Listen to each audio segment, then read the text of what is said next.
Hello students, today we are going to discuss an important topic, very important clinically, that is the hypertensive disorders in pregnancy. Now classification of the hypertensive disorder in pregnancy. It is as under gestation hypertension, preeclampsia, chronic hypertension, preeclampsia superimposed on chronic hypertension, preeclampsia superimposed on gestation hypertension. Now we are saying hypertension, but what is significant hypertension? Significant hypertension is when the systolic blood pressure is more than equal to 140 millimeter of mercury or and diastolic blood pressure is more than equal to 90 millimeter of mercury. It is called to be a significant hypertension, and the reading has to be taken at least 6 hours apart. The second reading, we don't label a patient to be having significant hypertension just on the basis of one reading. At least 2 readings should be there, and the minimum interval between the two should be 6 hours, or maximum it should be within 1 week. Suppose a patient comes to you today, need not you wait for 6 to 8 hours, he or she may come after 2 to 3 days. So the interval should not be more than 1 week. So if we get 2 readings in a week time, in that case you are going to label that particular person having significant hypertension. Now this classification, what is the difference between all these terms? As I said, gestation hypertension, preeclampsias, chronic hypertension. So for that you need to know both these terms very nicely. The second is significant proteinuria. When the protein, if we ask the patient to collect a 24 hours urine sample, so in that urine we look for the proteins.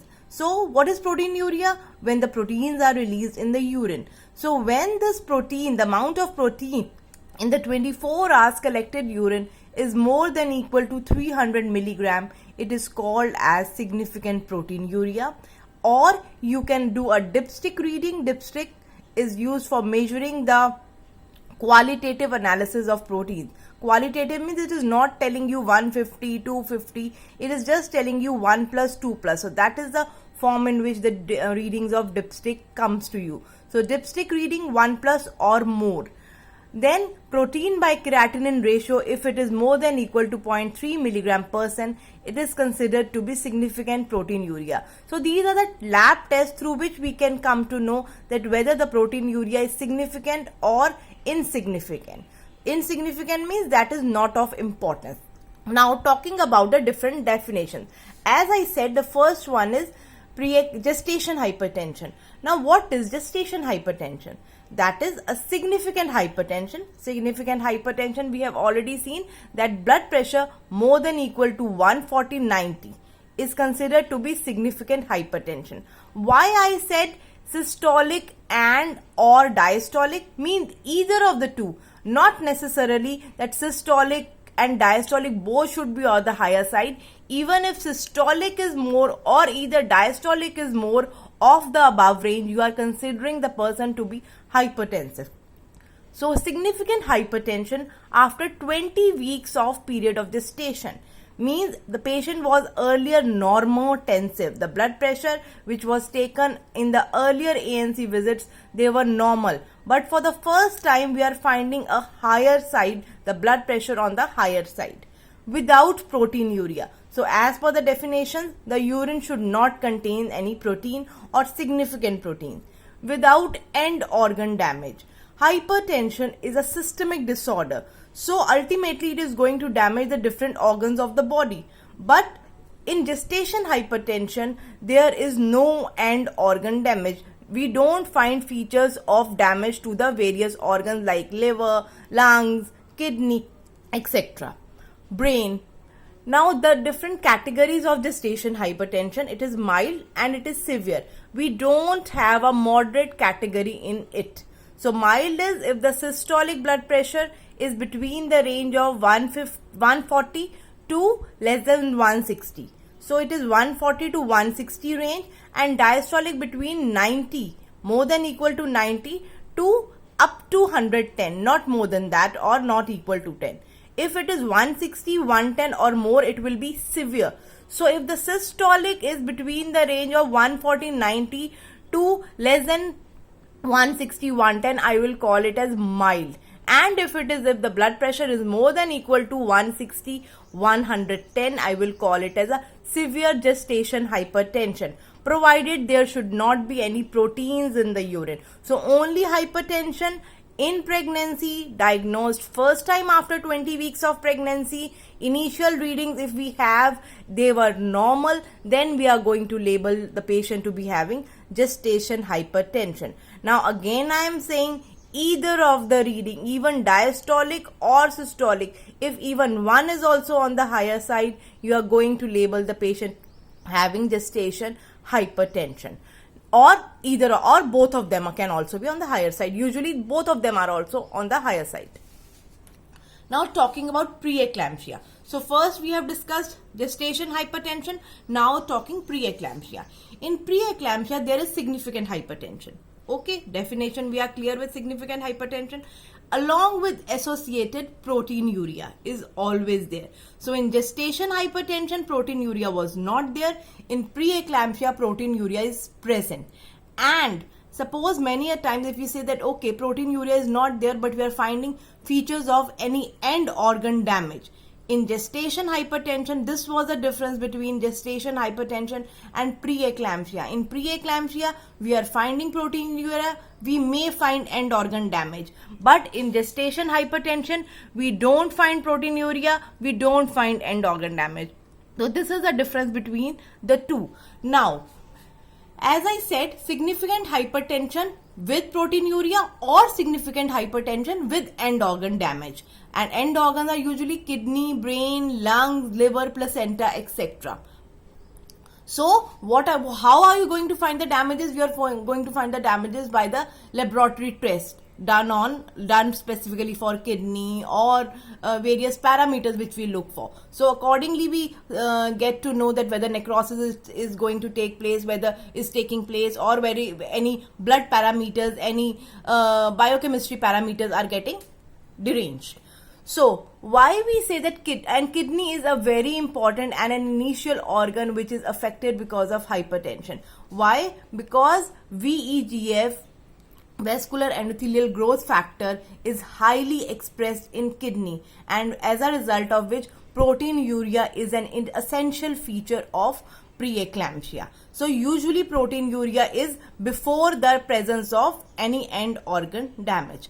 Now let us see the third term, that is chronic hypertension.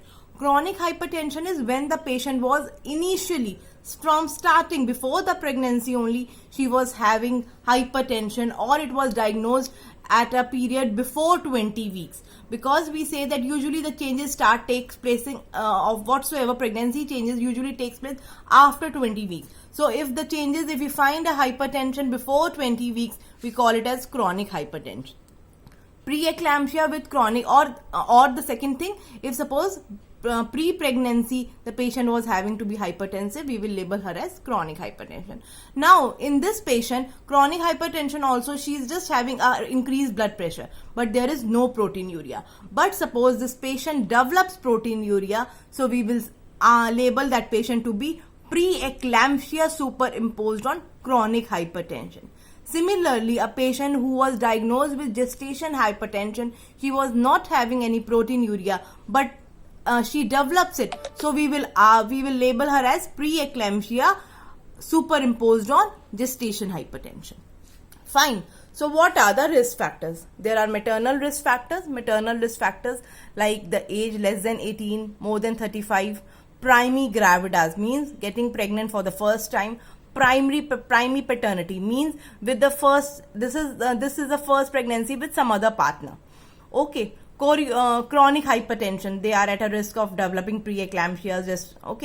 Diabetes mellitus, family history, any past history in previous pregnancies, patient was hypertensive or was having gestation hypertension. Then this is an immunological disorder, that is antiphospholipid syndrome. Okay, so if that is associated, so in that cases we find that patient is at risk of developing hypertension. Then fetal factors, multiple gestation means twins, triplets, etc. Polyhydramnios, that is a term which means more of liquor, Oligohydramnios, which means less liquor. Vesicular mole, again this is a placental condition. Okay. Then Rh isoimmunization, in which there is incompatibility between maternal and fetal blood. The Rh component means negative positive. Baby is positive and the mother is negative. So why these conditions are at high risk? Because in these conditions the placenta is large edematous placenta. So conditions which are involving this kind of placenta is it becomes a high risk factor for development of hypertension.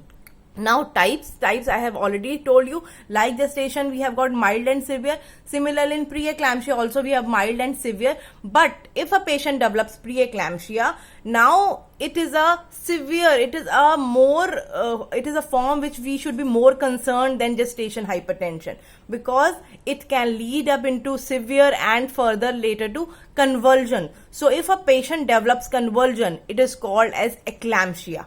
Okay, so that is an important, therefore we basically stress that whenever preeclampsia is diagnosed, we have to be very alert. So we don't go into details of mild or severe, because severe is a condition where you need to terminate. You cannot further progress the pregnancy and there are chances of end organ failures. So rather than going into detail, but you should be knowing there is no moderate in preeclampsia as well as in gestation. It is only the mild and severe form.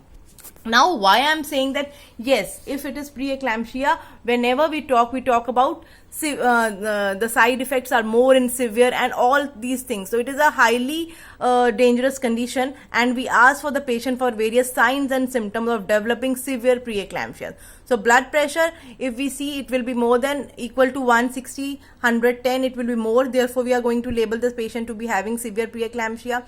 Then there are other features. For example, platelet count. There is thrombocytopenia. Platelets, we find they are decreasing, and thrombocytopenia means less than 1 lakh per ml. Impaired liver function test. So again, it is showing that there is derangement of liver. That is, there will be increase of the liver enzymes. Then progressive renal insufficiency means the serum creatinine, it is increasing more than 1.1, or it is doubling as before. Whatsoever was its level, it is doubling. Features of pulmonary edema, cough, breathlessness, etc. New onset cerebral or visional disturbances or headache. So these are basically the few signs and symptoms. If they are present, you are going to look in the direction of severe preeclampsias. Now there is also an important syndrome called as HELP syndrome. In HELP syndrome, H stands for hemolytic anemia, that you are going to find in the form of increased LDH and hemolysis on the peripheral smear. EL stands for elevated liver enzymes. So again, there is damage of the end organ. And LP is low platelet thrombocytopenia, as I have said. So severe preeclampsia means blood pressure more than 160, 110 with a urine analysis showing proteinuria of 2+ or more. That thing. HELP syndrome, as I have already told you, and eclampsia means a hypertensive patient throwing convulsion. So these are emergency situations, and you have to terminate the pregnancy. You cannot further prolong, because it is a highly dangerous and can result into mortality.